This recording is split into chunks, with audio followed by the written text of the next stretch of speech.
8:11 here on Good Day Orlando, and it is Money Monday. Here's a question for you. Do you know how much money you're going to have to save in order to retire comfortably? A new poll says that more than half of all Americans are just guessing at how much they're going to need. There's no solid number, and there is no golden number at all because it's going to be different for everyone, but you have to know what's good for you. Certified financial planner Joe Burt is with us here today. Always good to see you. Appreciate you being here, Joe. Good to be here. Okay, so big question, I guess, for a lot of people. How do you know how much you're going to need when it comes time to retire? At the risk of sounding self-serving, you need a plan. You get to that point in life when paycheck stops, you have to figure out, okay, Social Security is going to give me this much. Where's the rest of the money going to come from? And everybody has a different lifestyle. Everybody has different things they want to do. And many people underestimate how much money they're going to spend in retirement. They think, oh, I'm going to be working and I'm going to be sitting around the house. I can tell you from my experience, many clients spend as much or more in retirement than they did while they were working. Because that old theory is you need, what, 70% of your pre-retirement income to fund.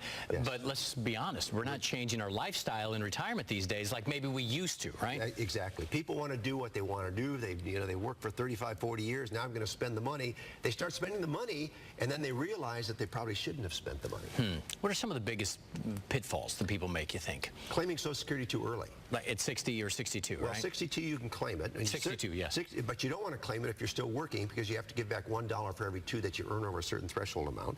If you wait to 66, it's the full retirement age. And if you wait to 70, the benefit that you would get at 66 increases by 8% per year compounded. There's no investment that I could recommend to you that's going to get you that kind of return. But Joe, every time we do a segment like this, we'll have some people out there who say, oh, you guys are buying into the hype that Social Security is not going to have the money. Well, we know that the numbers don't add up down the road. So what do you say to those people who say it is going to be there at least in some form? How do you advise them? Oh, I tell them it will be there. I guarantee you Social Security will be there. But the younger generation is going to have to wait longer, probably going to get less. But Social Security was never designed to be a retirement plan. It's really a safety net. And if you're planning on living on Social Security when you retire, you're living below the poverty level.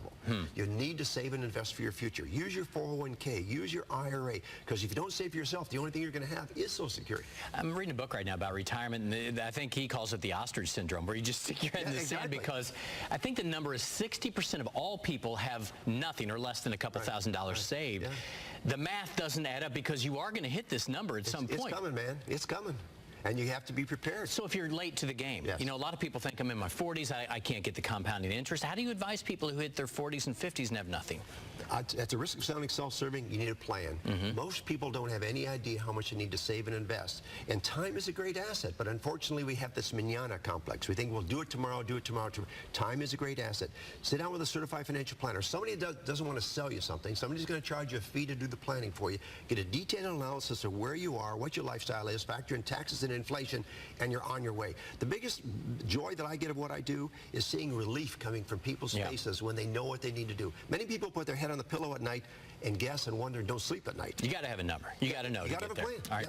Joe Burt, always good to see you. How can people find you? Just Google me, 2 words, Joe Burt, B-E-R-T. He's right there. Thanks, Joe. Always good to see you.